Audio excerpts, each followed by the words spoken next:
me show you how to make pork chops with a peach jalapeno glaze. I just happen to have this Penzeys pork chop seasoning, and it has salt, garlic, white pepper, onion, ginger, and some hickory smoke. I'm using these new non-stick pans, these carotte pans that I got. I'm gonna show you at the end something else I really like about them.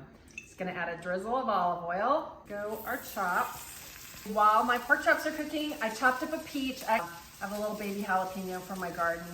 Cut it and take the seeds out, and then chop it up. If you don't want to eyeball your pork chops, you can use a trusty meat thermometer. You want them to be at least 145. These are done. And they're gonna rest for a minute. Okay, you can make this all in one pan, but I screwed up. I wanted to use the smaller size pan so I could show you at the end how the lid goes on it, and you can just keep it in the fridge.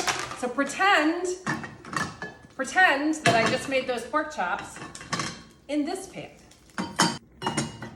Add just a little bit of olive oil.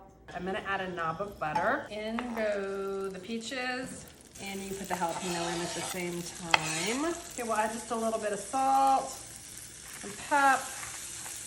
I'm gonna add just a couple tablespoons of hot honey. I'm gonna add a splash of vinegar that'll cut some of the sweetness. Pork chops back in, some peaches on the top. And there you have it. One of the coolest things about this cookware set is I'm gonna take this handle off. Once this is cool, I'm gonna put this lid on. I'm gonna put the whole thing in the fridge until dinner time, and then I'm just gonna heat it up.